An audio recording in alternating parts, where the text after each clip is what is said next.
Online, can you share me? Yeah, we can share. Yes.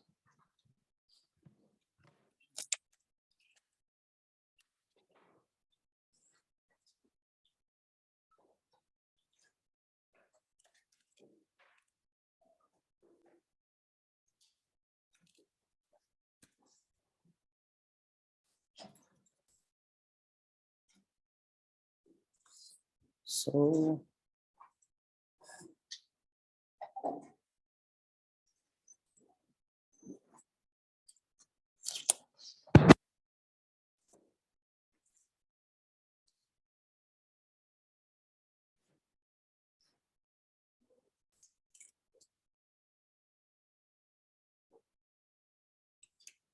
well, so today's lab will be about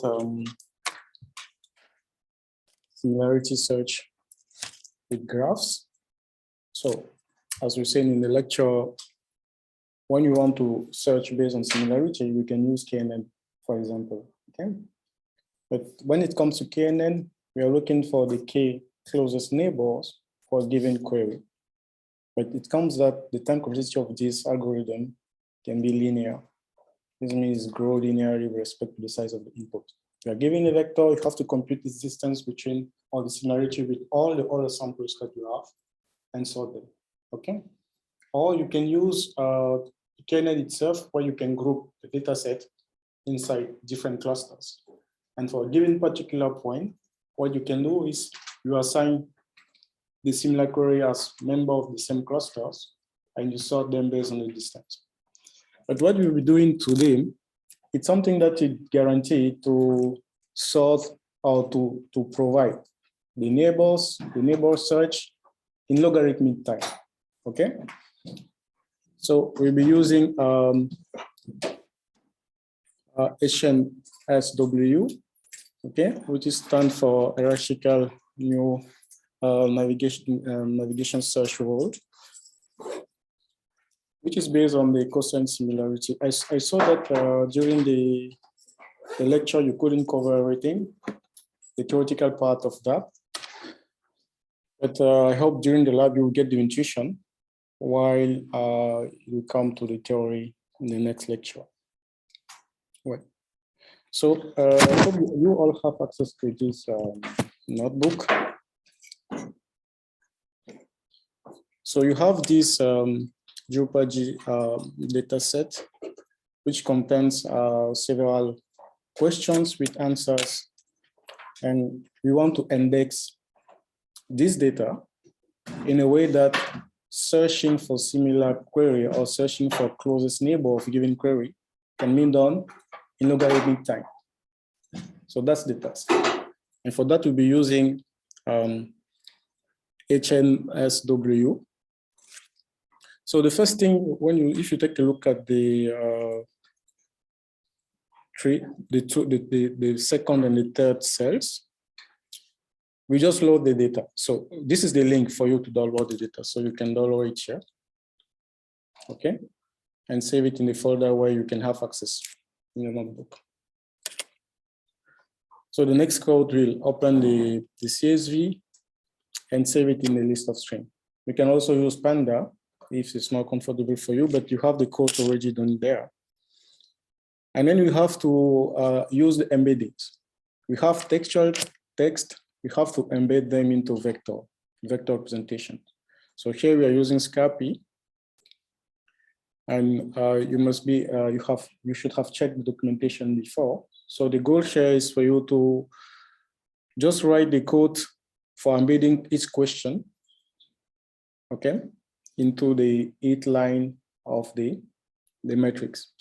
So this means each row of the matrix will be the vector representation of a given question. Does that make sense? So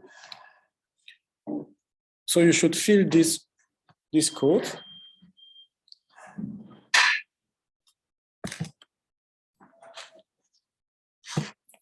Share.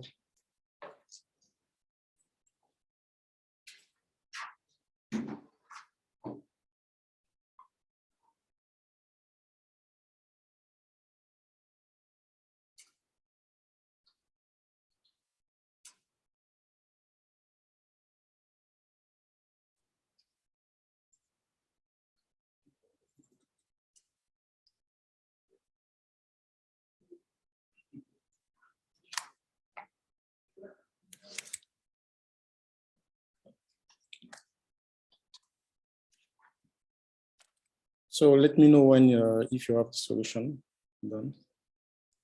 For the cells 4, the goal there is to embed each question.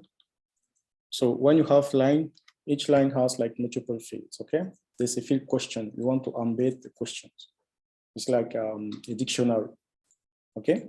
So embed the question. So you have a vector where each rows represent the embedding of each question. Yeah. Where should we get this?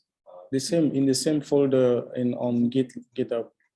Index with graph. Do we need to clone again? You need to pull. You can pull if you already cloned, or you can just copy all of the file.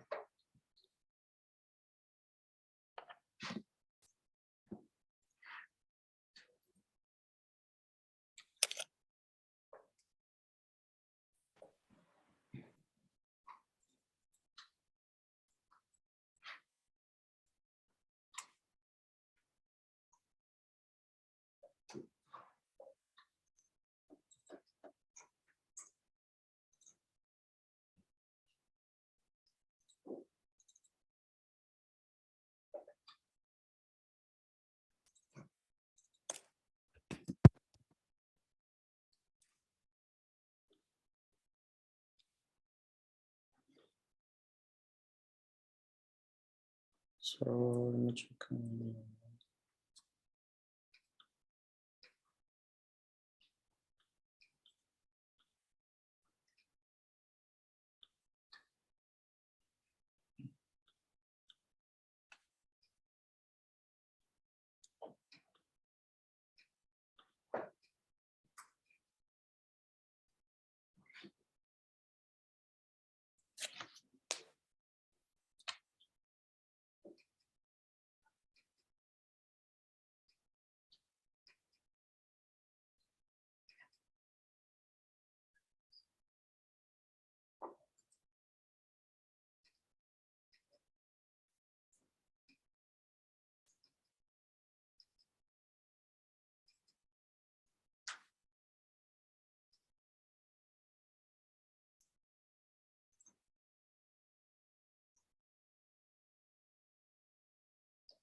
Come again?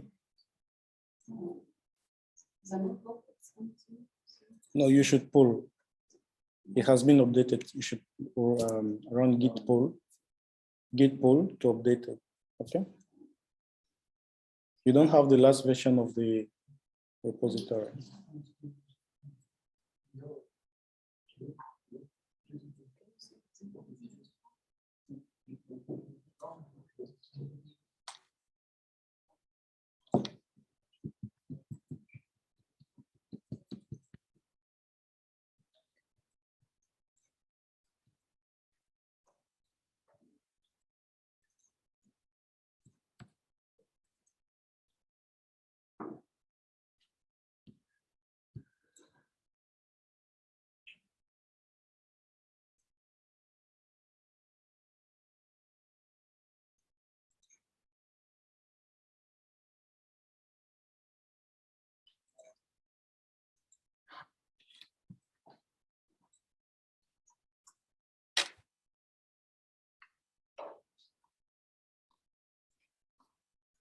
Those who are online, if you have the solution, you can share with us and share your screen also.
Does anybody have something to share?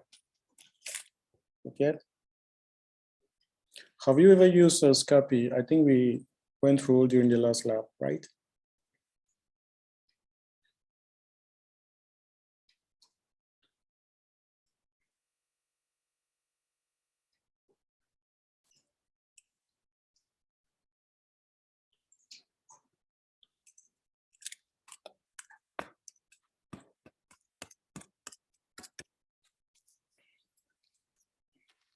So when doing this, you will notice that it takes a lot of time to encode or to embed all the questions.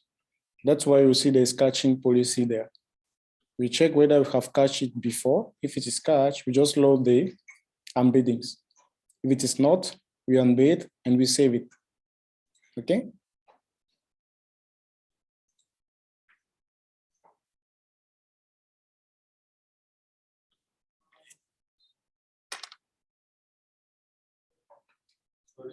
Yeah. Or Takadam. Takadam is just animation to see the progress of a loop. The tokens? No need of tokens. The embedding, you give the sentence right away. It will do everything for you and return a vector.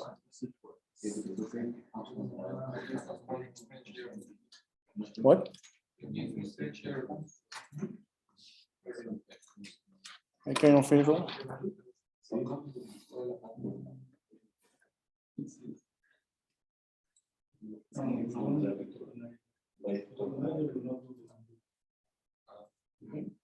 So here you have to pass half an NP.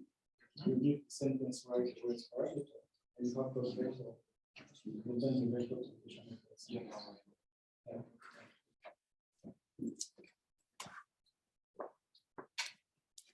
So here you do not need any tokenization or pre-processing. So with Scapy, you provide a sentence, it gives you the embedding of the sentence. Okay. So when you have NLP object, it's a function where you can pass a sentence to it. Okay. And it comes with several fields where you can get the vector representation of that sentence, or you can get the vector norm and so on. Okay, so very straightforward. One line of code, we call NLP as a function that takes in parameter the sentence that you want to embed, and you have the field vector that returns the vector representation of that sentence.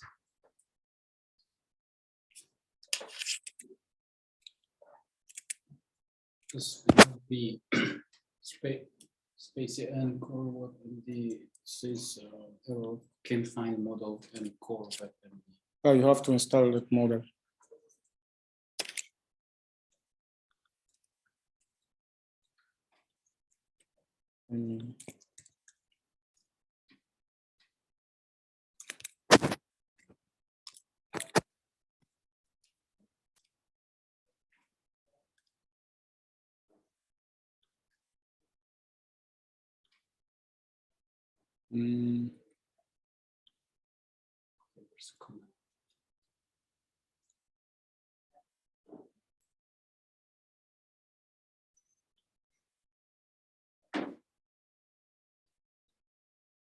Let me find the documentation.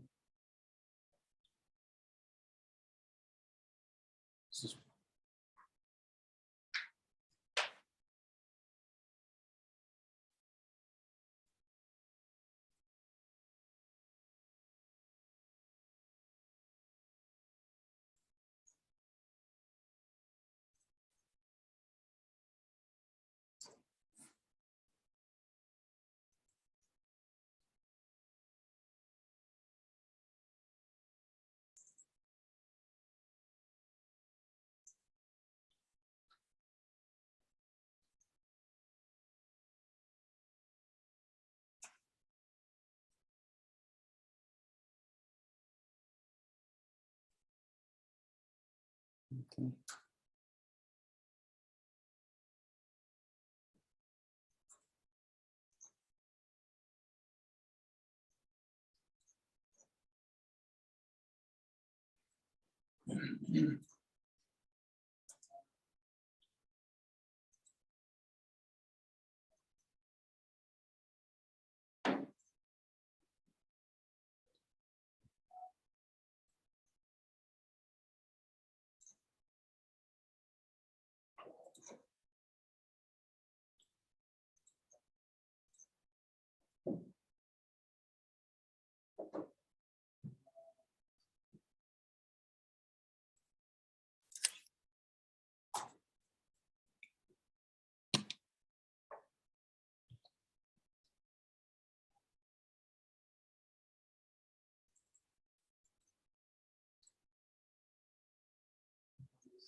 So are you through? Mm. Are you done? Is it working for you? Okay. So you can take a look at the solution here.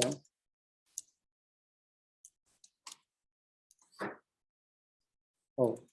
Okay. Well, so all you need to do is to call NLP. You give the sentence and you get the vector representation. Okay. So for each question, for each line, you get the question and you store the vector representation in the vector. So at the end, you have what a matrix where each row represents the embedding of each question. Okay. So now that we have the vector representation, we can then index that and use it for our similarity search. Does that make sense? Right. Let me zoom in a little bit more.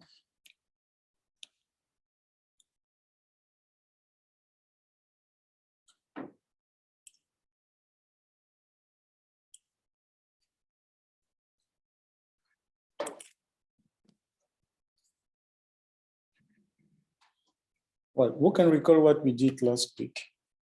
Once we have the embeddings of our data set and we are searching for an answer to a query, what did we do last time? What is the question? The question is, once you have the embedding of all your documents, I mean the vector representation of each document, and we have a given query, okay? How did we get the answer to the query? Yeah, so we compute the cosine similarity between the document, the query, and each document, okay? And what is the time complexity of that operation? What is the time complexity of this kind of search using cosine similarity to search inside the collection? And Exactly, it's linear in terms of number of documents, okay? Because you have to check the similarity between that query and every single document, okay? This is linear because you're computing it. But at the end, what did we do? We sorted them, okay? And the sorting is, what is the term of the best sorting algorithm? It's n log n, okay? So we end up having n log n as the complete time complexity of that kind of search, okay? Can we do better? Okay, indeed we can do better, and that's a topic about proximity, okay? Similarity, neighboring search, okay? So what happens there is that we do not want the exact neighbors, okay? But we want to approximate that neighboring, okay? And by approximating, we want to gain in time complexity. So there's a trade-off, if you want to be very accurate, you need to spend much more time in search, okay? But you can be less accurate, but you can converge toward a good solution. You understand the point? So the goal of this index, graph index, is that it offers logarithmic time for search of similar document or similar vectors given one vector. Does that make sense? So that's the objective. We care much about speeding up the time complexity of searching similar vectors given one vector. Okay, and that indexing will help us achieving that goal. Because without it, if you have billion data, you spend how much time searching in these billion data? A lot of time. Okay, but compare it with logarithm of billion, decrease drastically. Okay, very important. So we are going to do the same job today, but using one indexing, graph indexes, such that those operations can be speeded up. Okay, so the first thing that you will see is that we can use different methods. There are the NSW and hierarchical NSW. Okay, so the hierarchical NSW is the one that guarantees that the search will run in logarithmic time. Okay, and then you have the brute force. So in this lab, we use also the brute force. So we compare the brute force with the approximate one. So this is heuristic. Okay, so it makes choice at each step to converge toward the global solution. So at each step, we try to make what's the best solution that we can do with the aims that this can lead us to the global solution. But there's also a problem that it can start in a local minimum. Okay, and there are operations inside that allows to avoid that. For example, if you are you're searching inside a graph, if you are at the point where you have a node that has a lower degree, this means that there's not a lot connection from that particular node. Okay, this means that you will not explore other neighbors because from that node you are limited. Okay, and what will happen is that you can get stuck in the local minimum. Right? So the graph is disposed such that friends, we call them friends that are similar to each other, are connected to each other. Okay, so when you start somewhere, you want to get the similar, you just check their neighbors. So we want to index such that similar points will be connected to each other. Okay, so in other case, it comes with different, also different parameters. You have the similarity. How do we decide whether 2 points are similar to each other? Okay, and when do we connect them? It uses the cosine similarity. It can use also others. And also it has the parameter EF constructions, which define how many points should I consider when it comes to build my index. Okay, if you consider less points, you are speeding up the computation, but you are losing in the accuracy.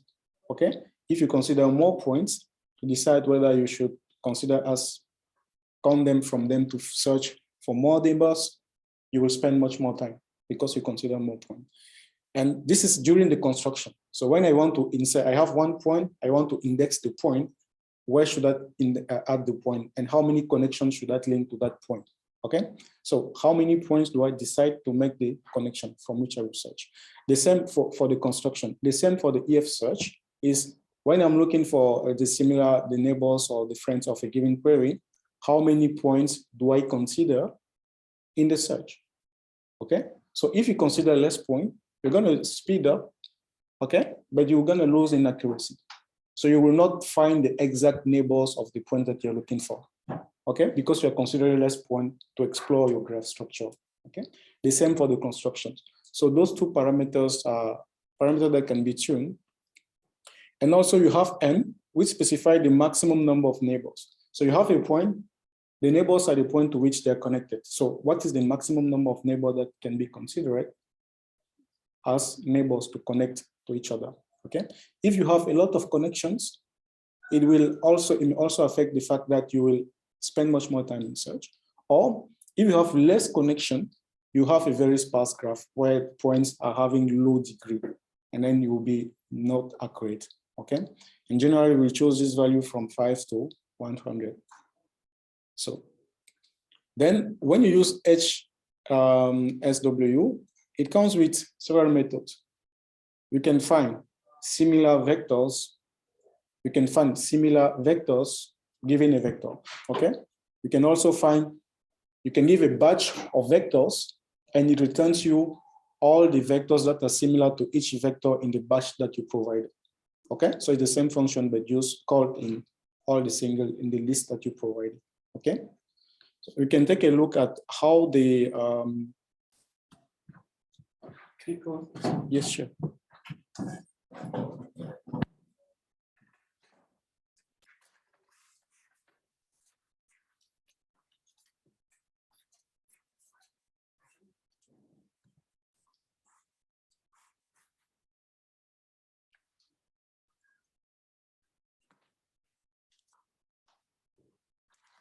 So let's take a look at the architecture of yes. So let's take a look at the architecture of HNSW. So I prepared this for you, just for you to have a visual what's going on. So basically, this is the architecture. It has multiple layers, okay?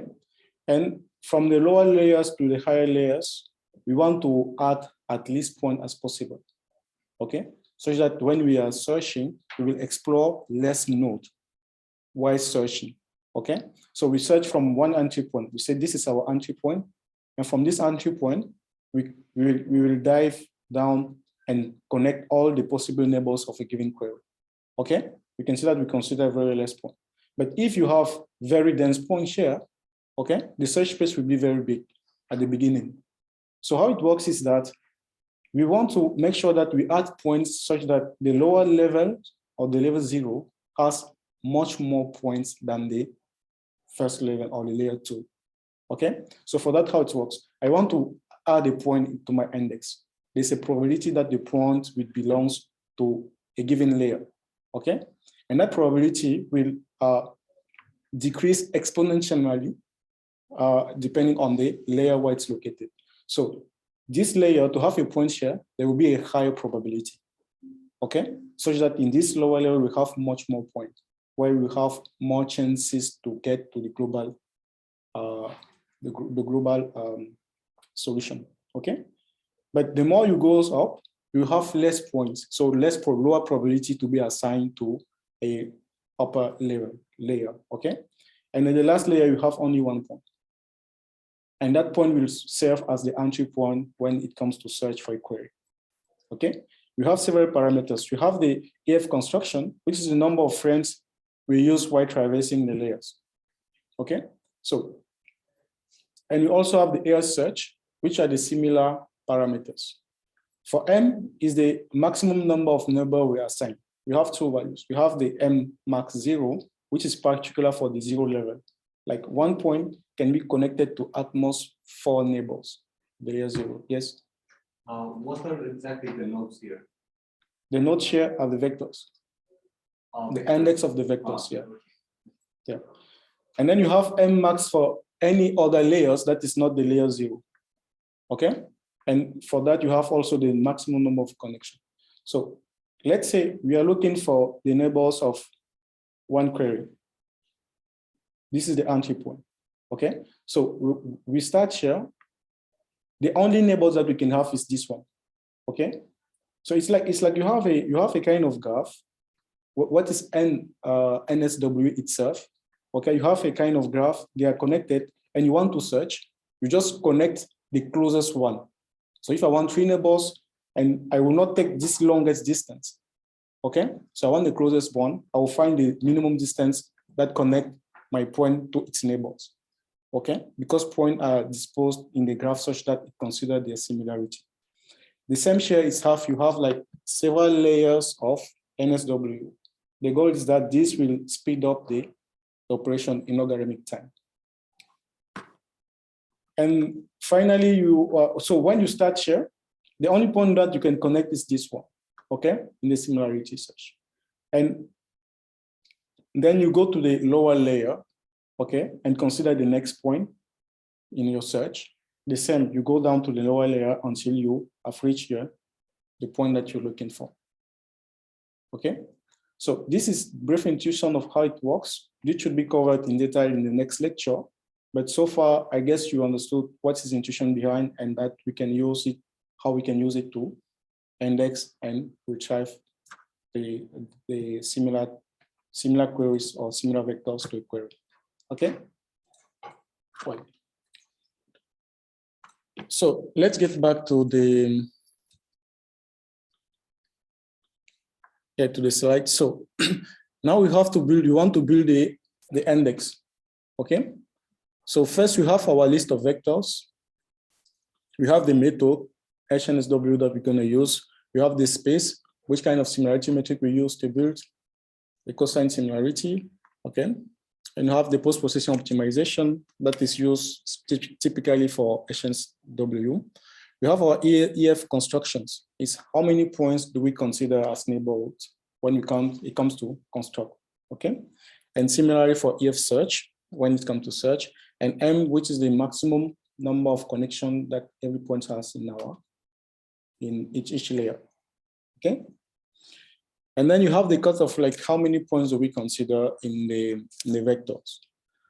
So this library NMS lead already implemented the index for us.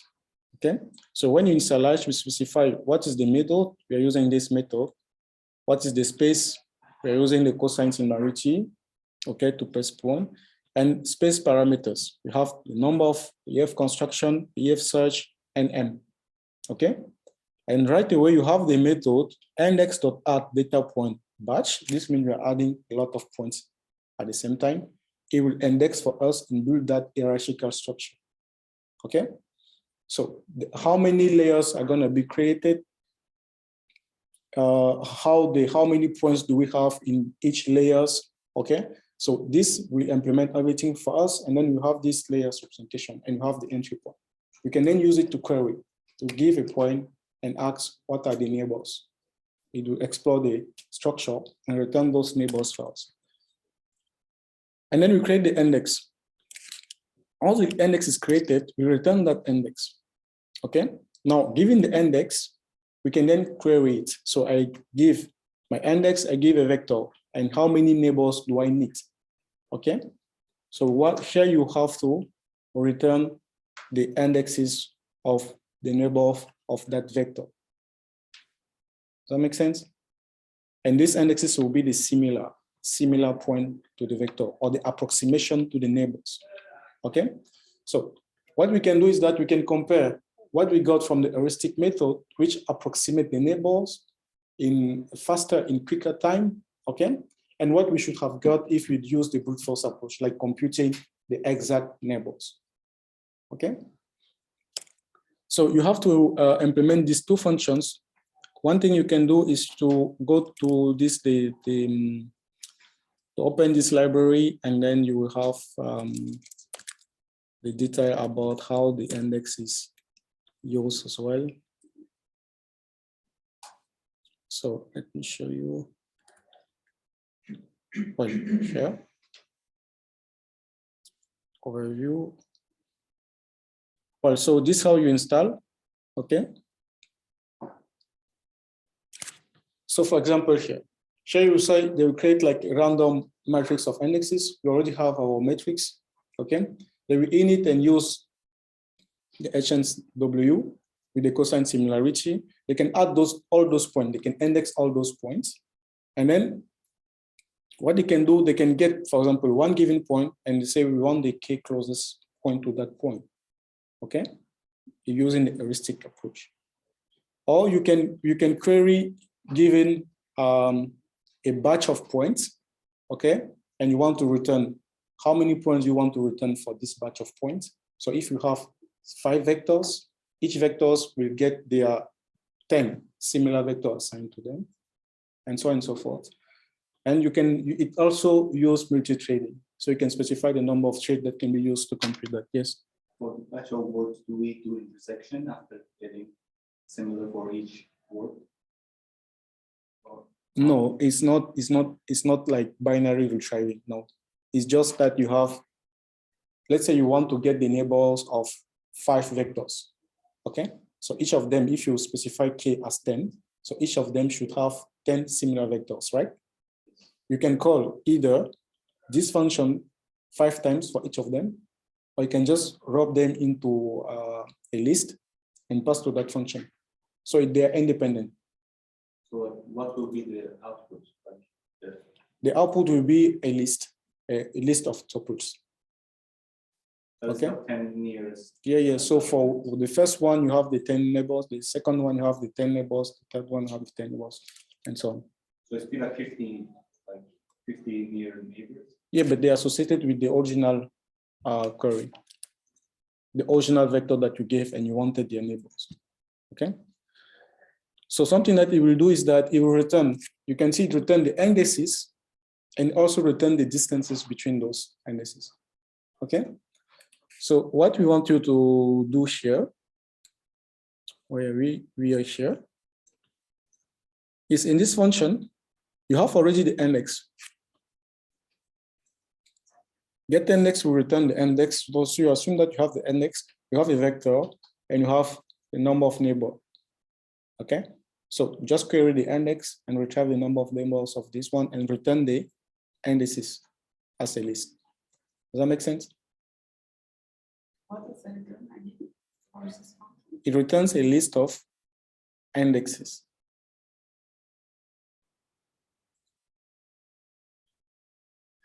Okay. So you have indexed your document in the hierarchical structure. This means each document there now has an index. Okay.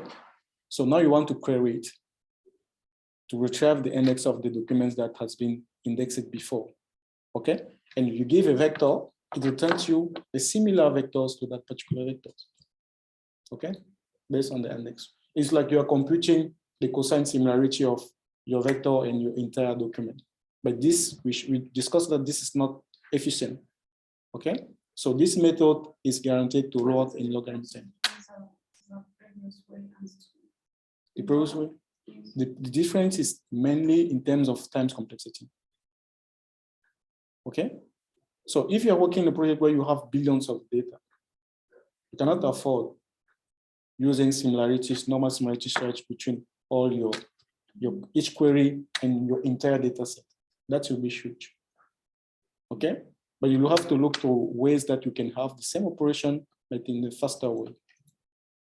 And that is what this is about. for each victim, how can find the neighbors or the multi-similarities with each victim? Because Searching clusters? it's now searching in cluster because you have indexes show that the indexing consider the friends, the neighbors. They are connected to each other. So it will take each vector and search in each clusters about the most similarities. Yes, you will start from the entry point where you have less point, okay, and start building the list of neighbors, okay, until it reaches the vector that you're looking for. But I think it will be the same time positive. It won't be searched in all. No, you will not search in all clusters. You will not search in all the documents because in your graph, it just check one particular vector only if there's a connection between them. Okay, and during the indexing, the indexes is made such that the connection will be the connection only between neighbors. Okay, so there will be a lot of documents that you will not explore because they are not connected to each other. Yes. Okay, like when this search stops, like it will go through the nodes, and when it finds the index, it will stop. It will stop, and you have the list of neighbors that has explored. Okay, so like we are looking for the index, right? Yeah. You're looking for the index. So you have a list. You will keep track the list of neighbors that you found during the search. Okay. Yeah.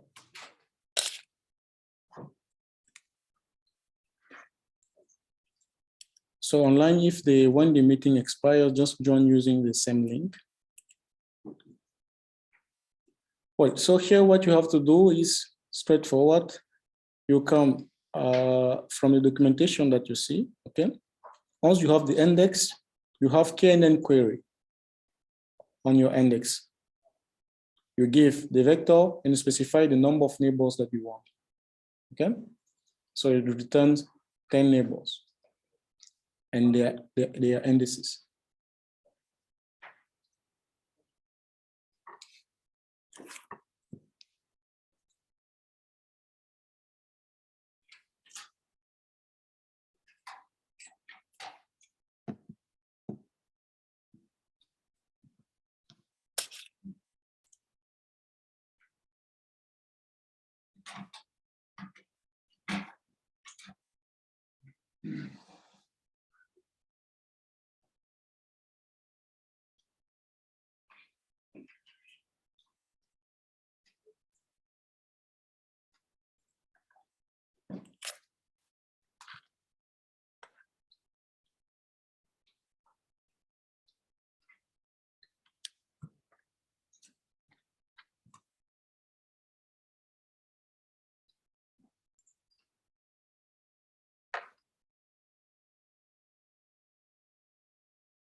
So finished.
We're not using NN.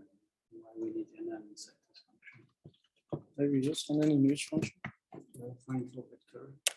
And then the number of neighbors. So you have the K index. is the NN. Yeah. In KNN is like, but NN is like number of neighbors that you want. Okay. So the default is like code, the example, it should return.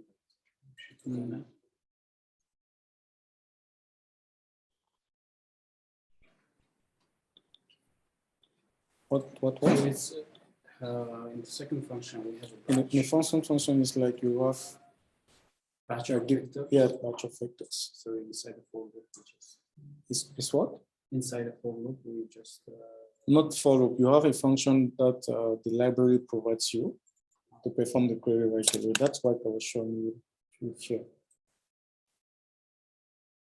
It will return all the nearest neighbors of all the data points when you call KNN query batch. Okay. Yes. What is exactly EF construction? So EF construction. EF construction is the number of points that are considered when it comes to build the graph. Like how many points you check to decide whether you put a connection between them. Like you say, okay, this is the frame. So when you're going to insert a point, okay, if you insert a given level, how many points are you going to check during the construction of the index? Okay. Yeah. I understand that this is confusing because that's not what you call it in the lecture, but it will be more fresh for you when you go through it in detail. Because for that, you have to start first with HNSW and how it works and how HNSW improves. Okay. Yeah. But for the mainline, yes. what is the root of the field? What is there? It returns a list of tuples. Yes. Let me go. Yes, you return a list of tuples.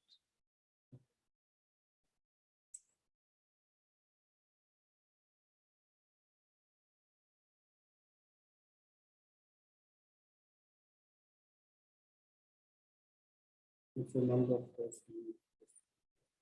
Yeah, this means it return a list. Okay. It return a list of this, a list of tuples. A list where the first element will be the IDs, the index. The second will be the distances. Okay. And you just return the indexes as a list. Okay. So this means you have to wrap them into a list. So for each tuples, you just return the first one as the list of the. second. Yeah, I mean, sure. For example, here we just return a list of indexes, right? Yeah. And the second one, you have to look through and return. Zip them by a list. Yeah, you can do that. I think this thing is correct because I can fix it here. Why are you zipping? You just return a list of IDs. That's it.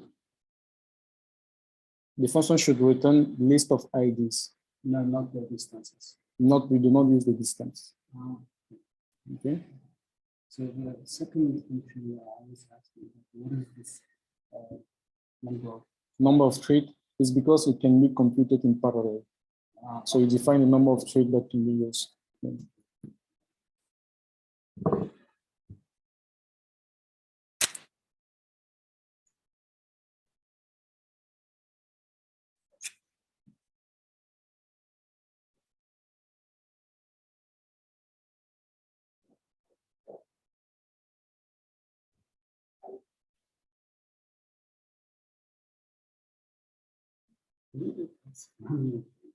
Mm-hmm.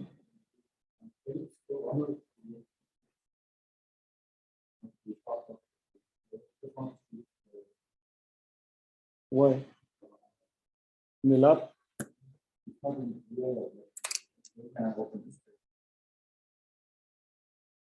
You mean at this page? Yes. I can forward the link for you.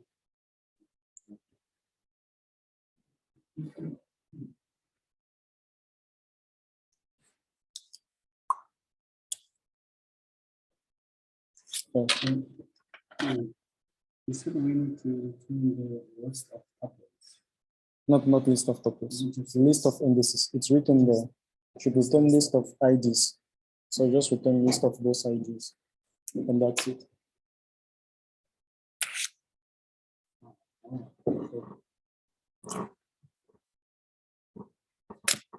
So anybody has a solution to share? You have a solution to share?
No. I think I like to.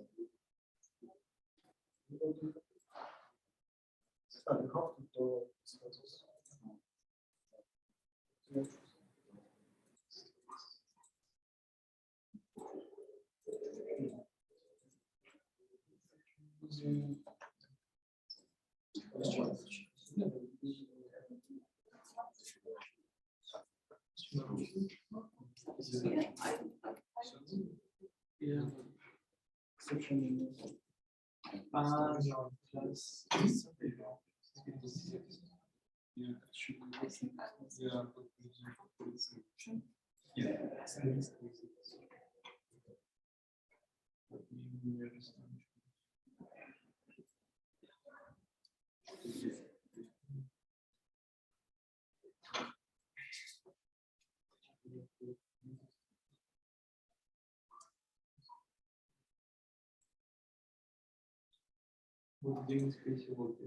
No module. Because you have Тоже. Пост, ну, такой. Спасибо, там размер. Я размер. Ну, anybody else has something to share?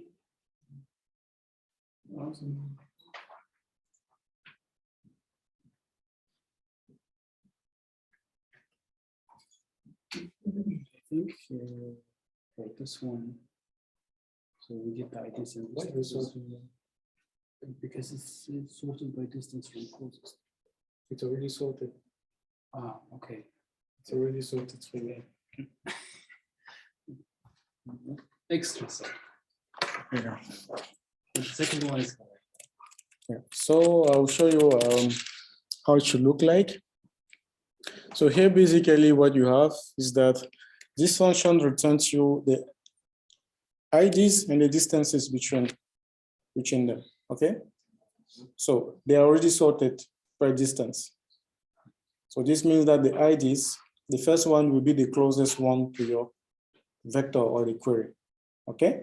So when you build index with HNSW, okay, when you index, you have two main functions that are given to you. If you are looking for the nearest neighbors, you use KNN query to provide your vector and the number of neighbors that you're looking for. It returns to you the IDs and the distances. You can then use the distances to answer the query. These are the closest document. Okay, these are the nearest document. These are the most similar document to the query. Okay, and in a much more efficient time. We will then see later on in the lab, is it that similar to the norm, to the brute force one. The brute force one is that we do not index, we do not try to approximate, we compute it for all the documents. Okay? Yeah. So for the second one is that you provide a batch where each batch is basically the batch contains several vectors, and we want the similar vectors to each of those vectors in the batch. So it returns a list of tuples where we look through them, and then we'll just return the indexes of each of them. Okay? Now, we will construct a bucket with ground truth. Okay? Where we'll define for a given, for example, in this bucket, we have what? In the top elements, we have these informations that we also embed using the NLP. So remember, we have the vector representation of each of them, okay? And we add to them our questions, where we slide to one part of the questions, okay? And the same, we then concatenate the two vectors. So we have our ground truth that we concatenate, and then we have our bucket vectors, okay? So you can see that we have around 2,000 vectors. So now we collect the real nearest neighbors with flat index. This means that there's no index. Okay, we use the brute force approach. We compute the real nearest neighbors, and then you have to compare. So for that, we consider different data set sizes, where we have 2,000, 5,000, up to 30,000. Okay, we also have different values of M. We said M is the maximum number of connections that you have between nodes. Remember, as I said before, if you have less connections, it can speed up the search operation, but it can lead to local minimum, okay? Because we will not explore much more possible solutions. And then you have the AF constructions from different value, 100, 200, and 400. These are hyperparameters, okay? So combination of some of them can provide the best recall. So here we assess by recall, okay? So first, let's build the index using the brute force approach. And we have different cutoff. This means that for cutoff, this means they have different size of the data set. So we also want to see how the size will impact the result, okay? And next, we have our ground truth. So the ground truth here is that we are using the indices of each cutoff that we had, okay? And we find the nearest neighbors, okay? So now that we have the ground truth for different data set sizes, okay? We can then see how the recall is compared to the approximated one, okay? So the approximation is heuristic. It tries to approximate that in a much more faster way, okay? So that's the thing. First, we need to define a metric. Let's get back here. I want you to implement it yourself. So you need to define a metric. The metric that we're going to use is the recall, okay? The recall and the return for the top n of the top n elements, okay? So we can recall, what is the recall? Document. Yeah. True positive divided by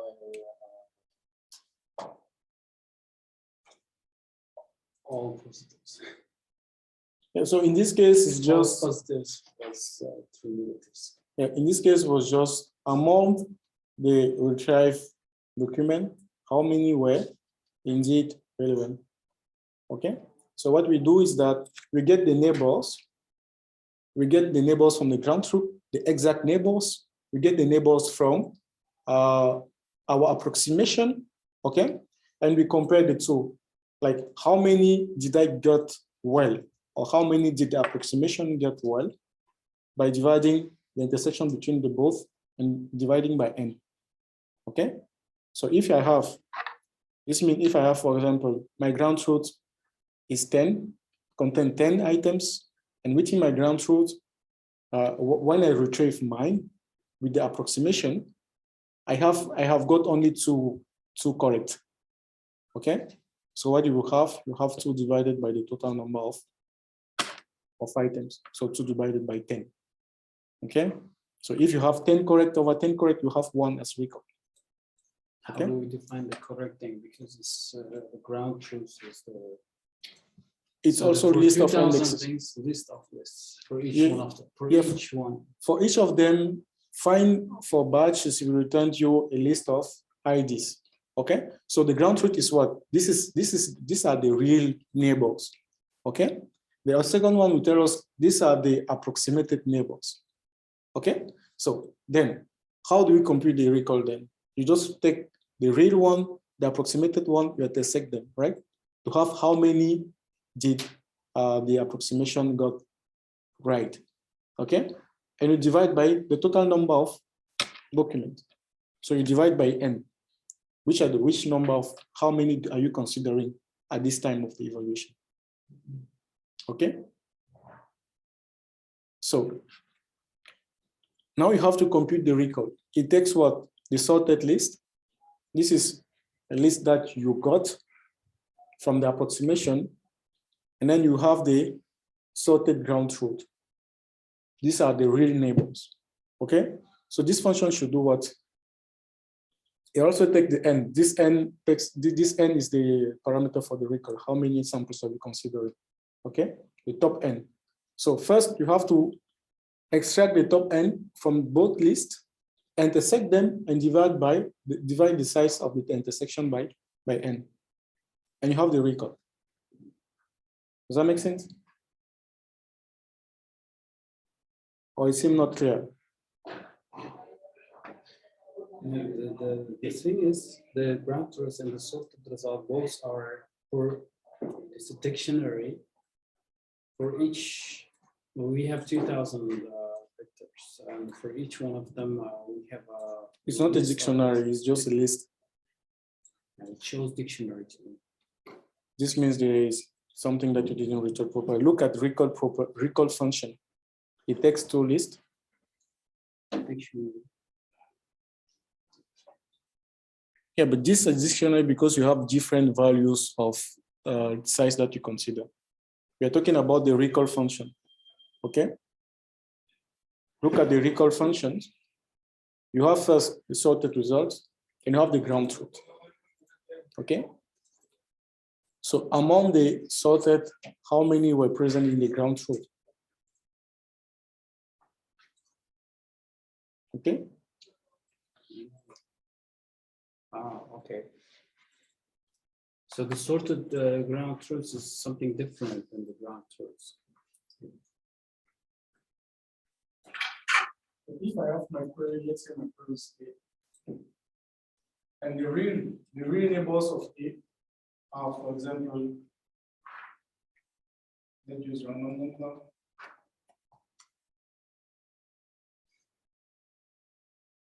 Okay, this is the ground truth. And then my prediction, or let's say this is the approximation. So my approximation gave me, we have 1, 2, 3, 4, 5, 6, 7. So gave me, we got this one well. We didn't got the other one well. Let's say it got things at random. Some of them will work. Okay, then and something like that. So this is the approximation that I got. So from my indexing, this tells me that these are the neighbors of A.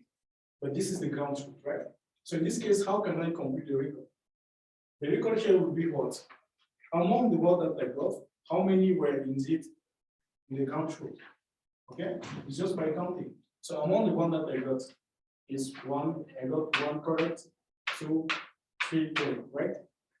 I divide by the total number of documents that I'm considering. So the recall there will be 3 over 10. Okay. Now, please, we have sorted, so we just compare. What? We have sorted these. They are sorted because the intersection algorithm that you're going to use will intersect the list faster because they're sorted. Okay, so if you want to intersect two lists that are already sorted, we can improve the intersection algorithm. Okay, so in this case, I didn't sort them because I just used the intuition that they are the numbers. Okay, but they should be sorted by distance. Okay, but anyway, so if you have the approximation and the ground truth, you have to complete the recall. So if your approximation is exact, if it's exactly the same as here, the recall will be 1. Okay, so this means that your model is going in good. Okay, so this is how you can assess whether the approximation of the neighbors is performing as good as the brute force one, which is very time consuming. Okay, so then you have to implement it.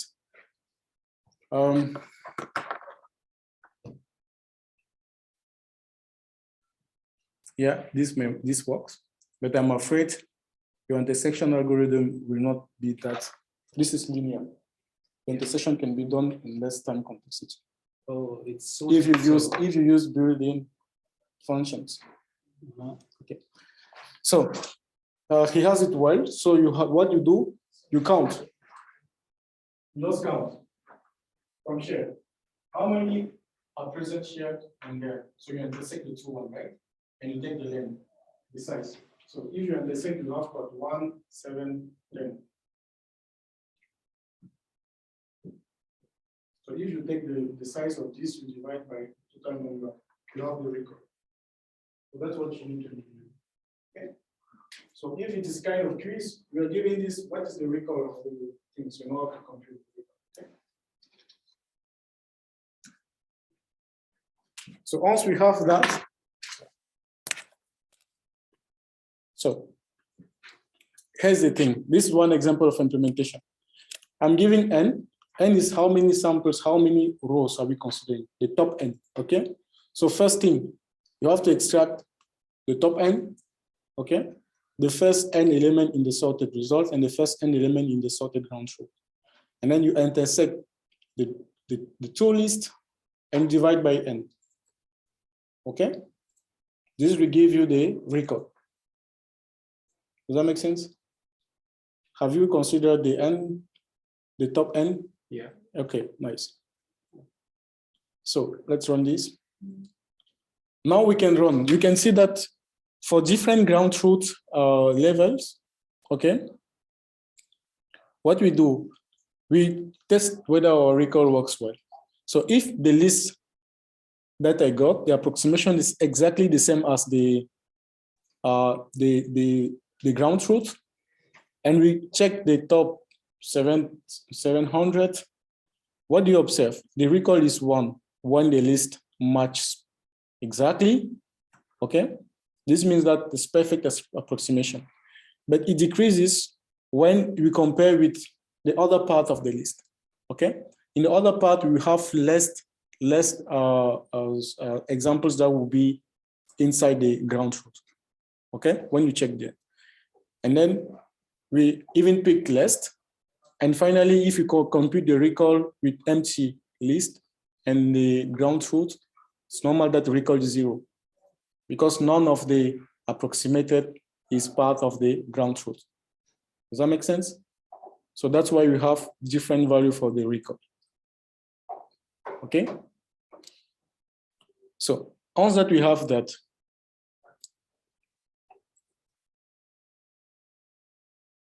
we can then build the HNSW, and then we will have to compare how is it compared to the ground truth. Okay, so you just create the index specifying the method that you're going to use. So when you run this, you will build the indices. Okay, so now we can carry the indices and get the nearest neighbors, the nearest neighbors that are approximated, not the exact one, but we know the ground truth, right? So we have a metric to compare whether our approximation is working or no, and at which extent is it working. So you see next what we do, we pick up a given vector, okay? Then we get the vector from our bucket. We also get the same vector from our ground truth, okay? And we get like the specified size. So we have from this, you see we have different sizes here. So we get the maximum size, okay? 3,000. And what we do next?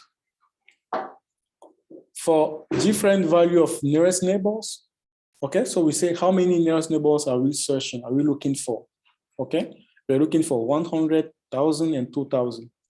When we get the IDs, we can then compare the IDs that we got compared to the ground truth IDs, okay?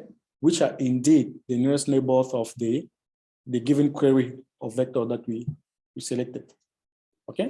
And then you have to see that we want to check the performances. What do we observe?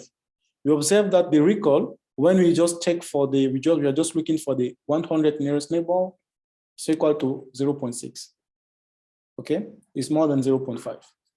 But when we consider 1,000 nearest neighbors, it drops to 0.2. And the more neighbors we consider, the more the recall decreases. Okay? Can you tell why is it behaving like that? Why the recall is decreasing when we increase the size of the nearest neighbors?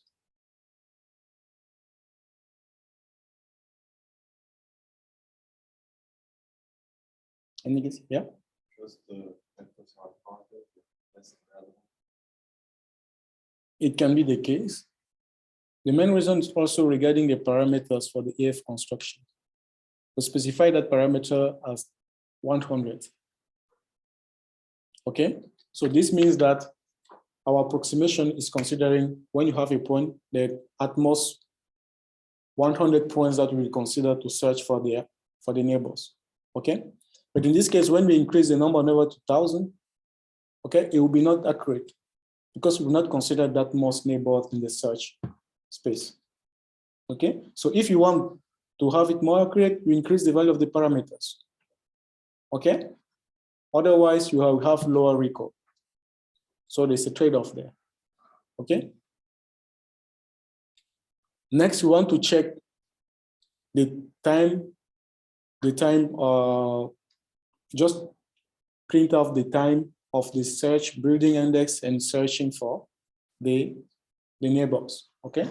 So we just compute the time for searching for the neighbors. For that, what we have to do, we perform some grid search operation.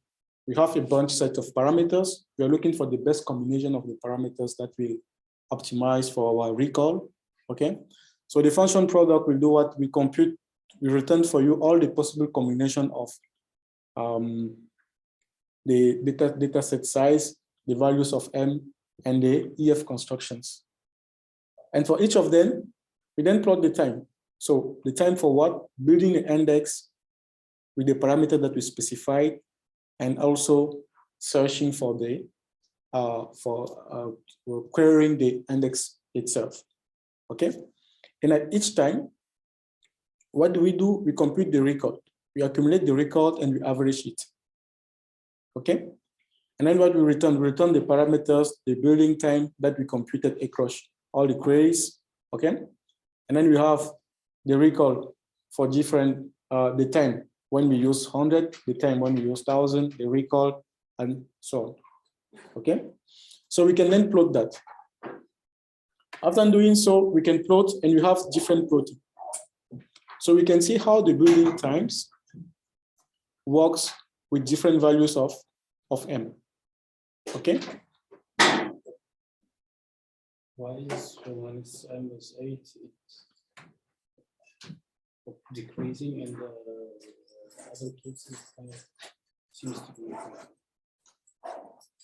Why when M is? like the 8. Yes, when M is 8, the time complexity decreases fast with the search because it considers less point, okay, to build. And the others are almost constant. The same when you search for 100 neighbors, you have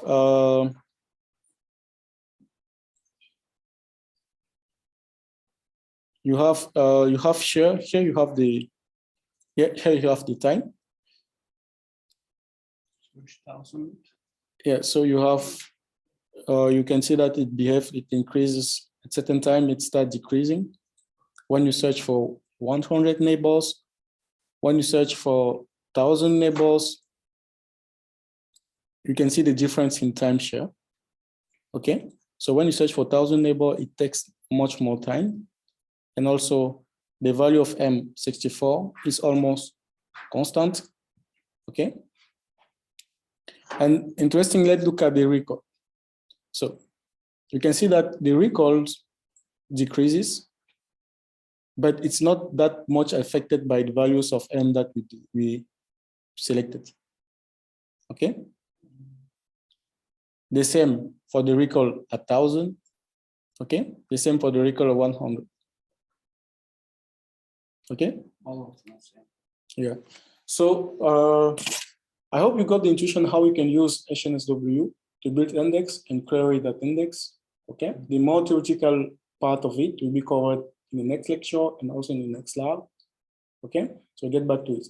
So the goal of the lab was for you to know which package or library you can use, how you can use it, and how you can access the performance of the approximation shares. Okay. Right. So I think that's it for today. If there's no question, we will record the attendances. Yeah, sure. I will share the code. So online, please scan the QR code or send your email address. Let me stop the